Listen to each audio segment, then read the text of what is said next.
സ്വയം വെളിപ്പെടുത്തുന്ന ദൈവം. പ്രകാശം ഏതൊരു ജീവനും ആധാരമാണ്. അവിടെയാണ് ഈശോയാകുന്ന പ്രകാശം ആ യുവാവിന് ജീവനാകുന്നത്. യുവാവേ, ഞാൻ നിന്നോട് പറയുന്നു, എഴുന്നേൽക്കുക. ലൂക്കായുടെ സുവിശേഷത്തിലെ ഏറ്റവും മനോഹരമായിട്ടുള്ള ഒരു രംഗമാണിത്. പ്രകാശത്തിലേക്ക് ഉണരുവാൻ, ജീവനിലേക്ക് ഉണരുവാൻ ഇന്നിന്റെ യുവാക്കളോട് ഈശോ ആഹ്വാനം ചെയ്യുകയാണ്. നിന്റെ ജീവിതം ഈശോയ്ക്ക് വേണ്ടിയുള്ളതാകട്ടെ.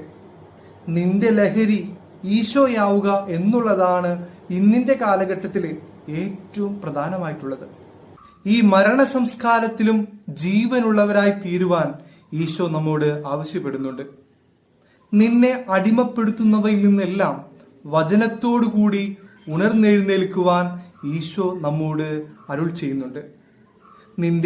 നീ ആവശ്യപ്പെടുന്ന നിന്റെ ജീവിതത്തിന്റെ ചുറ്റുപാടുകളിൽ നിന്ന്, നിന്നെ അടിമപ്പെടുത്തുന്ന ലഹരിയിൽ നിന്ന്, ഈ ആധുനികതയുടെ എല്ലാ മോഹങ്ങളിൽ നിന്നും വചനത്തോടുകൂടി ഈശോയോടുകൂടി ഉയർന്നെഴുന്നേൽക്കുവാൻ നിനക്ക് സാധ്യമാകട്ടെ.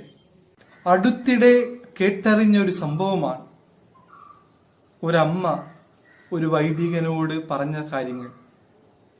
ആത്മഹത്യ ചെയ്യാനുള്ള പുറപ്പാടിലായിരുന്നവർ. തന്റെ ഏക മകൻ വരുത്തിവെച്ച ഭീമമായ കടം, ഈ കടം വീട്ടാൻ എങ്ങനെ സാധിക്കുമെന്നറിയാതെ ഞെരുങ്ങുകയാണ് ആ പാവപ്പെട്ട കുടുംബങ്ങൾ. കാരണം ഈ മകൻ പണം കിട്ടാൻ വേണ്ടി തന്റെ മൊബൈലിൽ പുതിയ പുതിയ ഗെയിമുകളിലൂടെ സഞ്ചരിച്ചുകൊണ്ട് 6 ലക്ഷം രൂപയോളം കടം വരുത്തി വെച്ചു. ആ അമ്മ കണ്ണീരോടുകൂടി ആ വൈദികന്റെ മുമ്പിൽ ഏറ്റുപറയുമ്പോൾ ഒന്നും ചെയ്യാൻ പറ്റാത്ത രീതിയിൽ നിസ്സഹായനായി ഇരിക്കാനേ ആ വൈദികന് സാധിച്ചുള്ളൂ.